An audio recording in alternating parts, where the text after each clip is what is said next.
태초에 말씀이 계셨습니다. 그 말씀은 하나님과 함께 계셨는데 그 말씀은 곧 하나님이셨습니다. 그분은 세상이 창조되기도 전에 하나님과 함께 계셨습니다. 모든 것이 그분을 통하여 지음을 받았습니다. 지음을 받은 것 중에서 어느 것 하나도 그분 없이 지어진 것이 없습니다. 그분 안에는 생명이 있습니다. 그 생명은 세상 사람들을 비추는 빛이었습니다. 그 빛이 어둠 속에서 빛을 발했지만 어두움은 그 빛을 깨닫지 못했습니다. 하나님께로부터 보냄을 받은 요한이라는 사람이 있었습니다. 요한은 그 빛에 대해 증언하여 자기를 통해 모든 사람들이 믿음을 얻도록 하기 위해 보냄을 받은 사람입니다. 요한 자신은 그 빛이 아니었으나 사람들에게 그 빛에 대하여 증언하기 위해 온 것입니다. 참 빛이 있었습니다. 그 빛은 세상에 와서 모든 사람을 비췄습니다. 참 빛이 되신 말씀이 세상에 계셨습니다. 세상은 그분을 통하여 지음을 받았는데도 그분을 알지 못하였습니다. 그분은 자기의 땅에 오셨으나 그의 백성들은 그분을 영접하지 않았습니다. 그러나 누구든지 그분을 영접하는 사람들, 그분의 이름을 믿는 사람들에게는 하나님의 자녀가 되는 자격을 주셨습니다.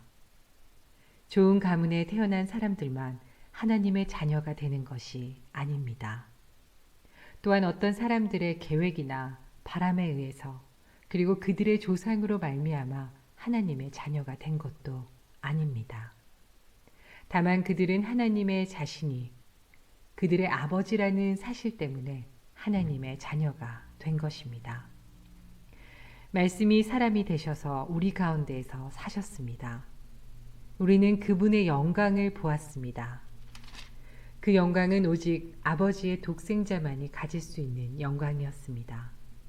그 말씀은 은혜와 진리로 충만해 있었습니다. 요한이 그분에 대해서 증언하며 외쳤습니다. 내가 전에 내 뒤에 오시는 분이 계시는데 그분이 나보다 더 위대하신 것은 내가 태어나기 전에 존재하셨기 때문이다 라고 말했는데 이분이 바로 내가 말한 그분이다.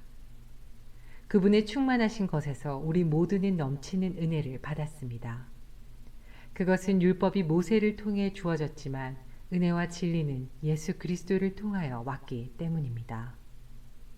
지금까지 하나님을 본 사람은 아무도 없었습니다. 그러나 하나님이시며 아버지 곁에 계시던 독생자이신 분이 우리에게 하나님이 어떤 분이신지를 알려주셨습니다. 요한이 증언한 내용은 이렇습니다. 예루살렘에 사는 유대인들이 제사장과 레위인 몇 사람을 요한에게 보내어 당신은 누구십니까? 라고 묻게 했습니다. 요한은 그 질문에 거절하지 않고 대답했습니다. 그는 분명하게 말했습니다. 나는 그리스도가 아닙니다. 그러자 그 사람들이 요한에게 물었습니다. 그럼 도대체 당신은 누구십니까? 엘리야입니까? 요한이 대답했습니다. 아니요, 나는 엘리야가 아닙니다. 그러자 그 사람들이 물었습니다. 장차 오시기로 한 그 예언자입니까? 요한은 또 대답했습니다. 아닙니다. 그러자 그들이 요한에게 말하였습니다. 그렇다면 당신은 누구십니까? 우리는 우리를 보낸 사람들에게 보고해야 합니다. 대답해 주십시오. 당신은 자신을 무엇이라고 생각하십니까? 요한은 그 사람들에게 이사야 선지자의 말씀을 인용하여 대답했습니다. 나는 광야에서 주님을 위하여 길을 곧게 만들어라 하고 외치는 사람의 소리입니다. 보냄을 받은 유대 사람들 중에는 바리새인이 보낸 사람이 있었습니다. 그 사람들이 요한에게 물었습니다. 당신이 그리스도도 아니고 엘리야도 아니고 예언자도 아니라면 왜 사람들에게 세례를 줍니까? 요한이 대답했습니다. 나는 사람들에게 물로 세례를 줍니다. 그러나 여러분 가운데 여러분이 알지 못하는 한 사람이 서 계십니다. 그분은 내 뒤에 오는 분이시지만 나는 그분의 신발 끈을 풀 자격도 없는 사람입니다. 이 모든 것은 요한이 세례를 주던 요단강 동편 베다니에서 일어난 일이었습니다. 다음날 요한은 자기에게 오시는 예수님을 보고 이렇게 말했습니다. 보십시오. 세상 죄를 지고 가시는 하나님의 어린 양이십니다. 이분이 바로 내 뒤에 오시지만 그분이 나보다 더 위대하신 것은 내가 태어나기 전에 존재하셨기 때문이다. 라고 말했던 분입니다. 나도 이분이 누구신지를 알지 못했습니다. 그러나 내가 물로 세례를 주러 온 이유는 이분을 이스라엘 백성들에게 알리기 위해서입니다. 또 요한이 증거했습니다. 나는 성령께서 비둘기처럼 하늘로부터 내려와 그분 위에 머물러 계신 것을 보았습니다. 나 역시 그분이 그리스도이신 것을 알지 못하였습니다. 그러나 나를 보내어 물로 세례를 주라고 하신 분이 너는 그 어떤 사람에게 성령이 내려와 그 위에 머무르는 것을 보면 그 사람이 성령으로 세례를 주실 바로 그분인 줄 알아라 하고 말씀하셨습니다. 나는 그분이 하나님의 아들이신 것을 보았고 그분이 바로 하나님의 아들이라고 증언하였습니다. 그 다음날 요한은 제자 두 사람과 함께 다시 그 자리에 서 있었습니다. 그는 예수님께서 지나가시는 것을 보고 말했습니다. 보아라, 하나님의 어린 양이시다. 제자 두 사람은 요한이 이렇게 말하는 것을 듣고 예수님을 따라갔습니다. 예수님께서는 몸을 돌려 자기를 따라오는 두 사람을 돌아보며 물으셨습니다. 원하는 것이 무엇이냐? 그들은 랍비님, 사시는 곳이 어디입니까? 라고 말했습니다. 예수님께서는 와서 보아라 하고 대답하셨습니다. 그래서 두 사람은 예수님과 함께 갔습니다.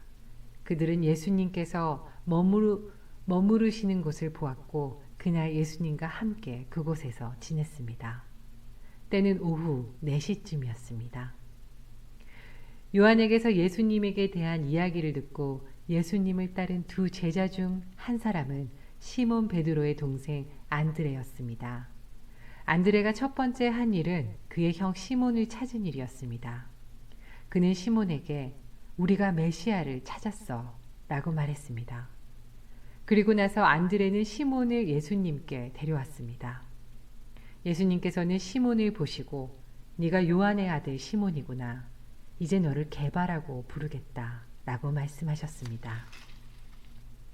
다음날 예수께서는 갈릴리로 가기를 원하셨습니다. 예수님께서는 빌립을 만나시사 그에게 나를 따라오너라 하고 말씀하셨습니다. 빌립은 안드레와 베드로와 같은 동네인 벳세다 사람이었습니다. 빌립은 나다나엘을 만나고는 그에게 이렇게 말했습니다. 모세가 율법책에 썼고 예언자들도 기록한 그분을 우리가 찾았다. 나사렛 사람 요셉의 아들 예수님이 바로 그분이시다. 그러나 나다나엘은 빌립에게 나사렛에서 뭐 좋은 것이 나올 수 있겠는가? 라고 말했습니다. 빌립은 와서 보아라 하고 대답했습니다. 예수님께서는 나다나엘이 자기에게 오는 것을 보시고 여기 참 이스라엘 사람이 있다. 이 사람에게는 거짓된 것이 하나도 없다. 라고 말씀하셨습니다. 나다나엘은 예수님께 저를 어떻게 아십니까? 하고 물었습니다. 예수님께서 대답하셨습니다. 빌립이 너를 부르기 전 네가 무화과 나무 아래에 있는 것을 내가 보았다. 나다나엘은 예수님께 선생님, 당신은 하나님의 아들이시며 이스라엘의 왕이십니다. 라고 대답했습니다. 예수님께서는 나다나엘에게 네가 무화과 나무 아래에 있는 것을 내가 보았다고 말해서 나를 믿느냐? 그러나 너는 그것보다 더 큰 일을 보게 될 것이다. 라고 대답하셨습니다. 그리고 그들에게 내가 너희에게 진리를 말한다. 너희는 하늘이 열리고 하나님의 천사들이 인자 위에서 오르락내리락 하는 것을 보게 될 것이다. 라고 말씀하셨습니다.